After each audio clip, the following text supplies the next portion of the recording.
Dear student, welcome my lecture 2 permutation and combination chapter. আমাদের এই চ্যাপ্টারে আমরা পারমিউটেশনের কিছু ফর্মুলা শিখব এবং কিছু অঙ্ক শিখব। তাহলে এখানে আমরা কিছু ফর্মুলা, 5টি ফর্মুলা পারমিউটেশনের জন্য লিখেছি। যেহেতু আমাদের ধারাবাহিক আলোচনা, আমরা লেকচার 1 এ পারমিউটেশনের সংজ্ঞা শিখেছিলাম।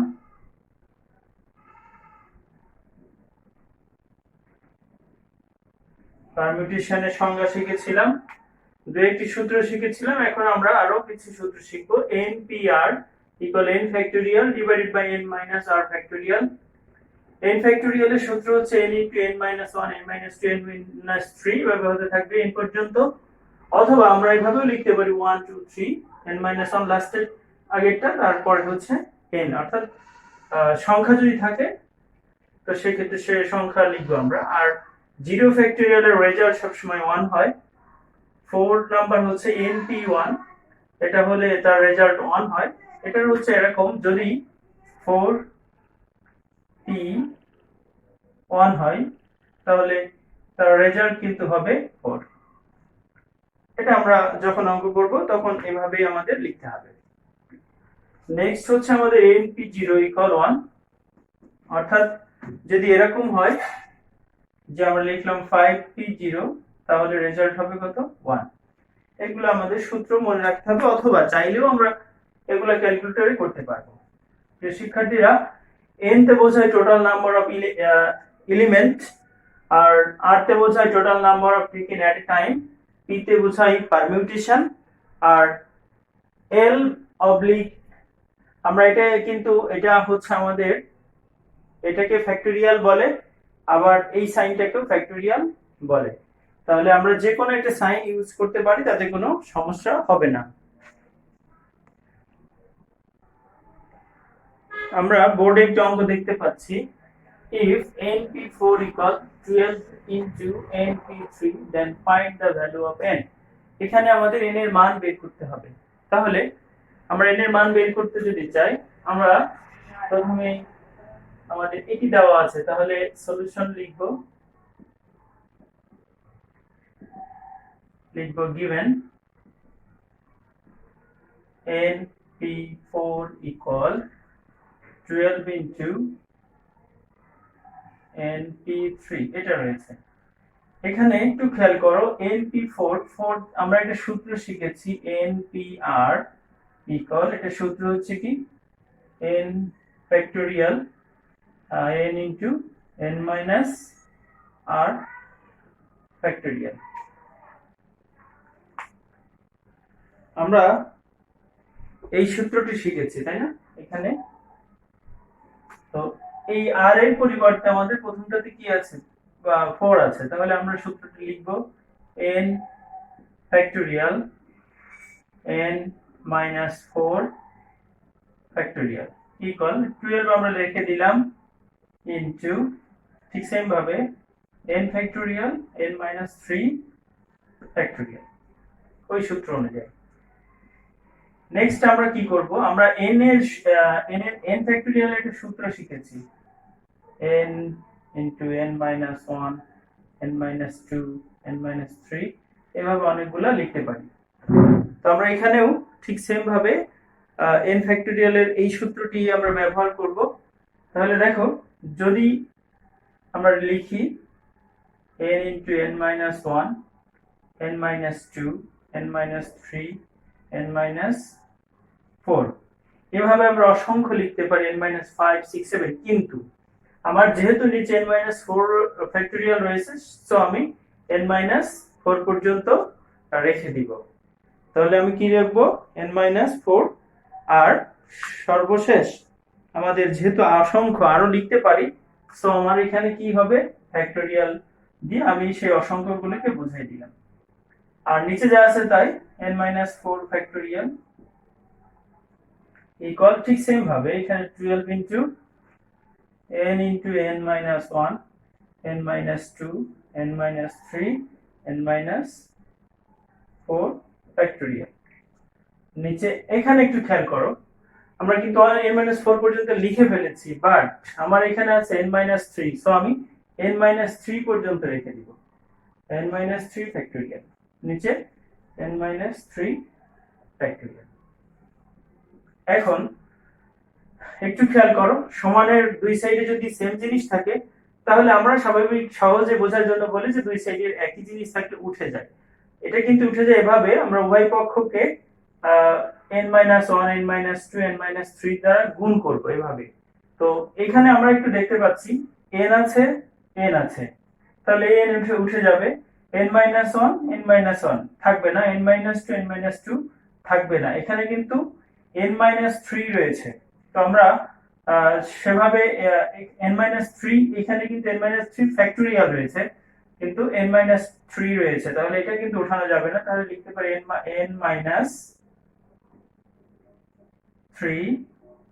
n-4 factorial. আর বাকিগুলো আমাদের ওই যে সমানের দুই সাইডে সেম থাকার কারণে আমরা উঠাই দিলাম ঠিক সেম ভাবে। তাহলে এদিকে আমাদের 12 ইনটু এটা শেষ, এটা নাই, এটা আছে n-3 ফ্যাক্টোরিয়াল n-3 ফ্যাক্টোরিয়াল। এখন এটা কিন্তু ভাগ, তাহলে n-4 ফ্যাক্টোরিয়াল n-4 ফ্যাক্টোরিয়াল কেটে যাবে, আর n-3 ফ্যাক্টোরিয়াল n-3 ফ্যাক্টোরিয়াল কেটে যাবে, তাহলে এখানে থাকবে কি n-3, আমরা ব্র্যাকেটটা না দিই তাহলে একটা লাইন ই হবে, আর এখানে 12, এটা কেটে যায়, থাকে 1, এর সাথে 1 গুণ করলে 12 হয়। এখন আমরা 3 টা ওই সাইডে নিয়ে যাব, তাহলে প্লাস হয়ে যাবে, সুতরাং n = 15। এটা আমাদের n এর মান, অর্থাৎ আমরা পেয়ে গেলাম। প্রিয় শিক্ষার্থীরা, আশা করি অঙ্কটি বেশি কঠিন না, খুব সহজেই এটা বুঝতে পেরেছো। একটু তুলে নাও, তোমাদের জন্য আমি কয়েক সেকেন্ড ওয়েট করছি।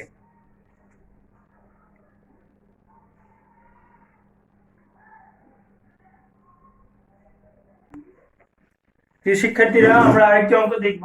আমরা দেখতে পাচ্ছি বোর্ডে 2 নম্বর অঙ্ক, np4 = 12 into np2 then find the value of n।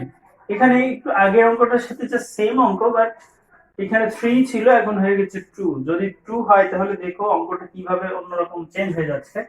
তো আগের অঙ্কটা যতটুকু করেছি এতটুকু পর্যন্ত কিন্তু সেম নিয়মের অঙ্ক। আমাদের এভাবে যদি চেঞ্জ হয়, অন্য কোনো সংখ্যা দিয়ে হয়, তাহলে একই নিয়ম অঙ্ক করতে হবে। তো আগের অঙ্কটি যেভাবে করেছে একই নিয়মে, np4 তার সূত্র আমরা লিখেছি n factorial divide by n-4 factorial, 12 রেখেছি, np2 n factorial divide by n-2 factorial. তারপর আছে আমরা n ফ্যাক্টোরিয়াল কে ভাঙালাম, নিচে যেহেতু n-4 ফ্যাক্টোরিয়াল পর্যন্ত রয়েছে সো এখানে তাই লিখেছি, নিচেরটা নিচে লিখেছি 12 n ফ্যাক্টোরিয়াল কে ভাঙালাম, যেহেতু নিচে n-2 রয়েছে ফ্যাক্টোরিয়াল, তাহলে আমরা এখানে n-2 ফ্যাক্টোরিয়াল পর্যন্ত লিখেছি। ঠিক সেম ভাবে n উঠে যাবে, n-1 n-1 উঠে যাবে, n-2 এখানে n-2 ফ্যাক্টোরিয়াল, সুতরাং দুটো একই জিনিস না, যার কারণে আমরা n-2 n-3 n-4 রেখে দিয়েছি। এদিকে n-2 ফ্যাক্টোরিয়াল আর এই থেকে গেল। তাহলে এখন আমাদের n-4 n-4 কেটে দিলাম, তাহলে n-2 n-3 থাকলো 12, n-2 n-2 ফ্যাক্টোরিয়াল কেটে যাবে। এখন আমরা কি করব, গুণ করব। n into n হলে n স্কয়ার, n into 3 হলে 3n minus 2n minus a minus a plus 3 into 2 into 3 that means 6 equal 12।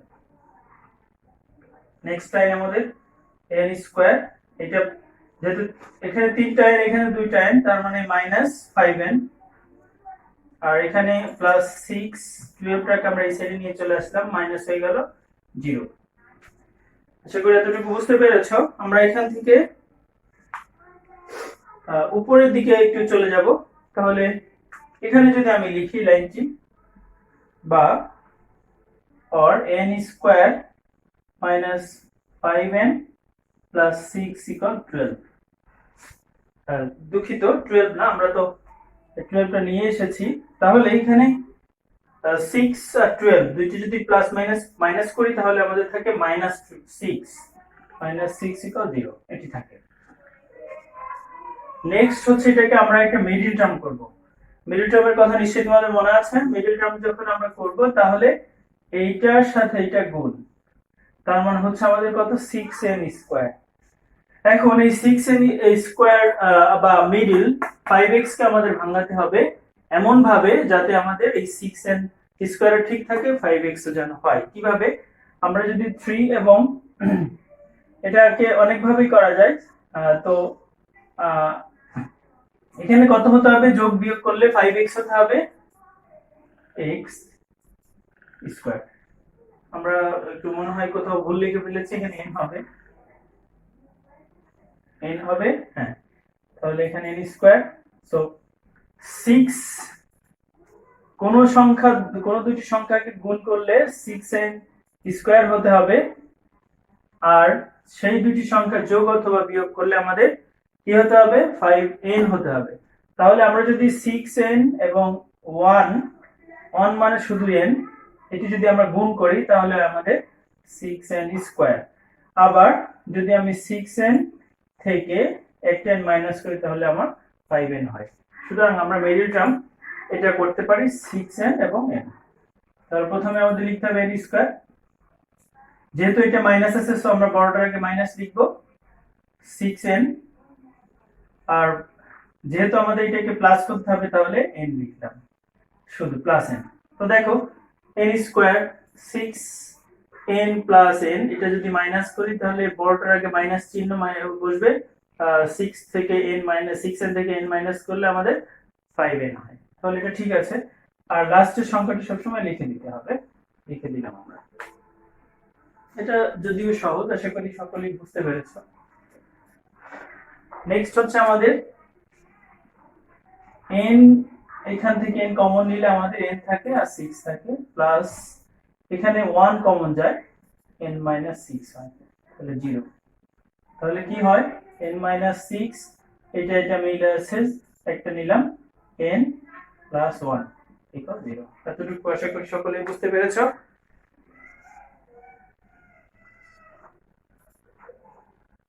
এখন আমরা কি করব? যেহেতু এটা সমান 0 লিখতে পারি, আবার এটা সমান 0 লিখতে পারি, তাহলে লিখব n 6 0।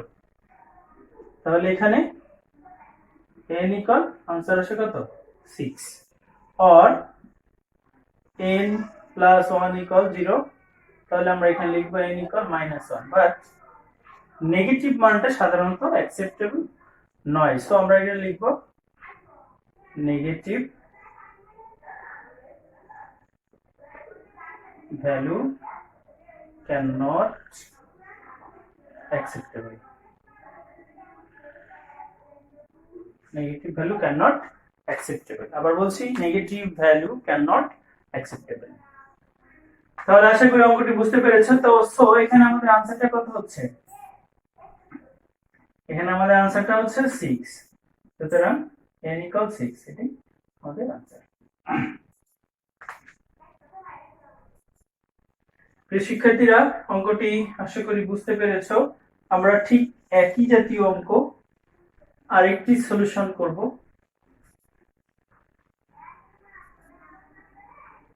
এই জাতীয় অঙ্কগুলো যেগুলো আছে সবই তোমরা প্র্যাকটিস করবে, যতগুলো তোমাদের বইয়ে রয়েছে। আমরা অন্য একটু অঙ্কে চলে যাব।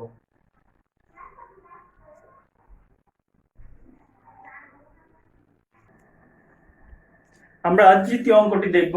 এটা খুবই একটি ইম্পর্টেন্ট অঙ্ক, বিভিন্ন পরীক্ষায় এসে থাকে, এবং এটা মানে আমরা ধরে নিচ্ছি যে আগামী পরীক্ষাগুলোতে আমাদের আসবে।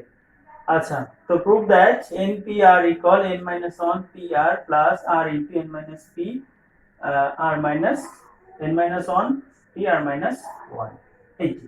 তাহলে আমাদের প্রমাণ করতে হবে এটি সমান এটি অথবা এটি সমান এটি, সেম কথা। আমরা এখান থেকে রাইট হ্যান্ড সাইড ধরে অঙ্কটি করলে আমাদের জন্য সুবিধা হবে। তাহলে রাইট হ্যান্ড সাইড আমরা লিখেছি। এখন আমরা কি করব? সূত্র অ্যাপ্লাই করব, তাই না? আমরা এখানে কিন্তু আমরা জানি যে এরকম সূত্র আমরা জানি, বাট n - 1 pr এটা জানি না। এখন ধরে নিব আমরা এই পুরা n - 1 টাকে আমরা n ই ধরব। কি বলেছি? n - 1 কে আমরা n মনে করে সূত্রটি লিখব। তাহলে n ফ্যাক্টোরিয়াল, দ্যাটস মিন্স এখানে n - 1 ফ্যাক্টোরিয়াল। তারপরে আমাদের কি হবে? n মাইনাস আর ফ্যাক্টরিয়াল, তাহলে n মাইনাস ওয়ান মানে n বলছি আমরা শুধু, আর মাইনাস আর ফ্যাক্টরিয়াল লিখে ফেললাম, প্লাস আর এই আর এর জায়গায় রেখে দিয়েছি। এটার একই রকম আমরা n মাইনাস ওয়ানটাকে n মনে করব, আর মাইনাস ওয়ানটাকে আর মনে করব। আবার বলছি n মাইনাস ওয়ানটাকে পুরাটাকেই আমরা n মনে করব, যখন আমরা লিখবো তখন n মাইনাস ওয়ান লিখবো, বলবো n but n minus one লিখবো। ঠিক সেম ভাবে r মাইনাস ওয়ান কে আমরা r মনে করব।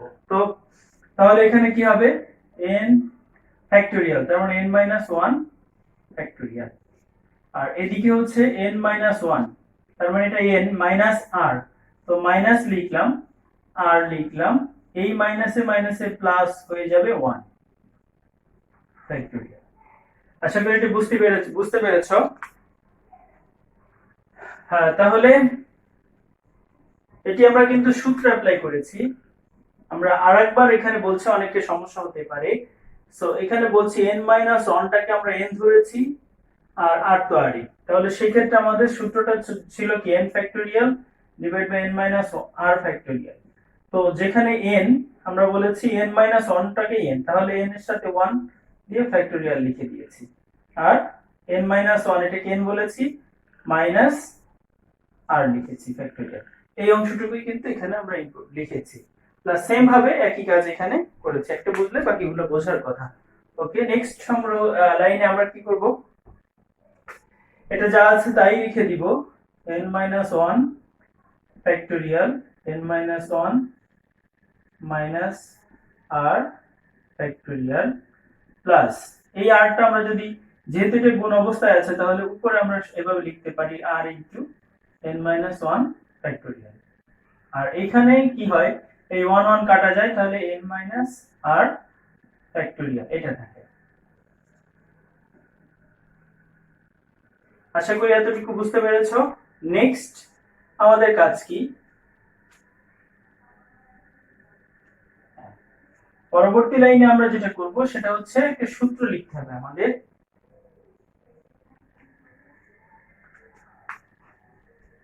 এতটুকু একটু দেখো, আমি ওয়েট করছি তোমাদের জন্য। আশা করি সকলে এটা বুঝতে পারবে।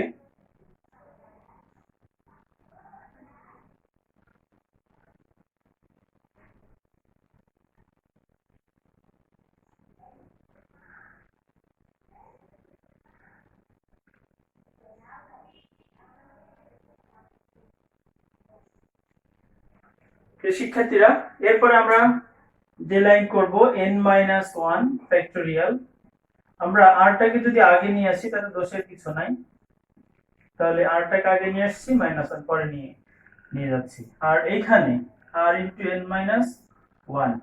এখন এটাকে আমরা একটু ভাঙাবো, সূত্র অ্যাপ্লাই করব। আমরা n ফ্যাক্টরিয়ালের সূত্র কি জানি, n into n minus one into n minus two, এভাবে আমরা ভাঙাতে পারি। তো অত দূর যাবো না, আমাদের দেখো এখানে n বলতে কিন্তু আমরা বুঝবো তোমার হচ্ছে পুরাটুকুকে, তাহলে n মাইনাস r রয়েছে। সো আমরা এখানে যদি n ফ্যাক্টরিয়াল ধরছি, তাই না, তাহলে n মাইনাস r পুরাটাকে আমরা n ধরবো। আবার বলছি n মাইনাস r কে আমরা n মনে করব, তাহলে আমাদের কি দাঁড়ায় সূত্রটা, n minus r into n minus r, যেহেতু এটা মাইনাস n মাইনাস r অর্থাৎ n মাইনাস ওয়ান।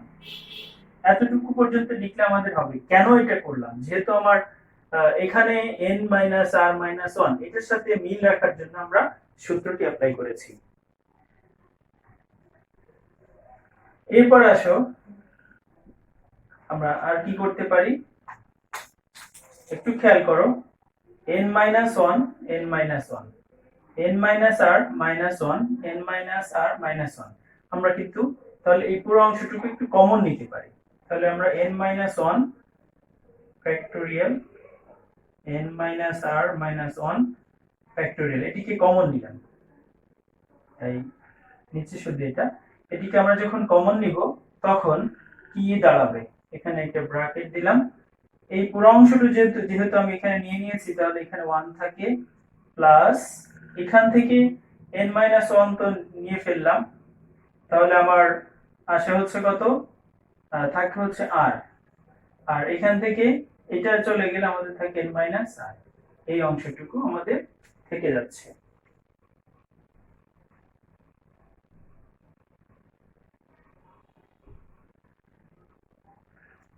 আচ্ছা, এখানে আমাদের একটু, এখানে ফ্যাক্টরিয়াল হবে, এখানে ফ্যাক্টরিয়াল হবে,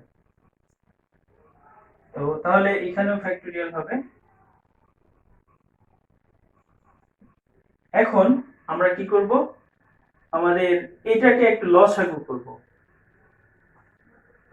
এখানে যা আছে তাই n-1 factorial n-r-1 factorial into, এখানে যদি লসাগু করি তাহলে নিচে n-r, তাহলে 1 এর সাথে যদি এটা যা আছে তাই হবে n-r প্লাস এটা কাটা গেলে থাকে শুধু r।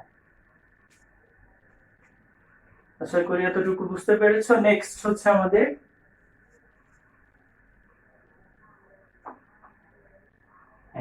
আমরা এখানে দেখাবো সমান, এখানে যা আছে তাই লিখবো n-1 ফ্যাক্টরিয়াল n-r-1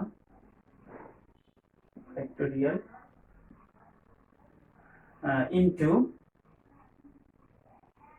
এখান থেকে আর আর আর কিন্তু কেটে যায়, তাহলে থাকে কি, আমরা একবার এখানে ইনটু লিখে দিই, তাহলে n থাকে আর নিচে আমাদের থাকে n-r, n-r। নেক্সট হচ্ছে আমাদের এটা আমরা যদি গুণ অবস্থায় লিখি n ইনটু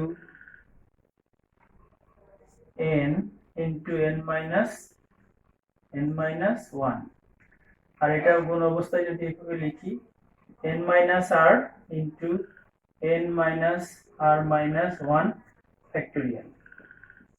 এখন দেখো এটি কিন্তু একটি সূত্র পড়ে গেছে, এরকম n ফ্যাক্টরিয়ালকে যদি আমরা ভাঙাই তাহলে কি আসে, n ফ্যাক্টরিয়ালকে ভাঙালে কিন্তু n ইনটু n-1 ফ্যাক্টরিয়াল লিখতে পারি। সো আমরা এটির পরিবর্তে এই যে n ইনটু n-1 এর পরিবর্তে n ফ্যাক্টরিয়াল লিখব, n ফ্যাক্টরিয়াল। ঠিক সেম ভাবে এখানে যদি আমরা n-r কে n ধরি তাহলে এই n ফ্যাক্টরিয়ালের সূত্র কিন্তু আমাদের হয়ে যায় n-r ইনটু n-r-1 ফ্যাক্টরিয়াল। তাহলে এটি দেখা যাচ্ছে, এটির পরিবর্তে আমরা লিখতে পারি n-r ফ্যাক্টরিয়াল, n-r ফ্যাক্টরিয়াল। ওকে, এখন একটু খেয়াল করো, আমরা কিন্তু একটা সূত্র লিখেছিলাম npr, npr এর সূত্র আমরা কিন্তু লিখেছিলাম n factorial divided by n-r factorial. তাহলে এই যে atr এটি তো সেম জিনিস, তো আমরা এখানে কি লিখতে পারি না npr, npr অবশ্যই লিখতে পারি। আর আমাদের প্রমাণ করার কথাই ছিল কিন্তু npr, তাহলে আমরা কিন্তু আমাদের কাঙ্ক্ষিত লক্ষ্যে পৌঁছে গেছি। এটা ছিল আমাদের left hand side, so left hand side equal right hand side root. শিক্ষার্থীরা আশা করি অঙ্কটি বুঝতে পেরেছো। অঙ্কটি কিন্তু খুবই ইম্পর্টেন্ট, বারবার বলছি, সো খুব মনোযোগ সহকারে দেখে অঙ্কটি ভালোভাবে করতে হবে আমাদের।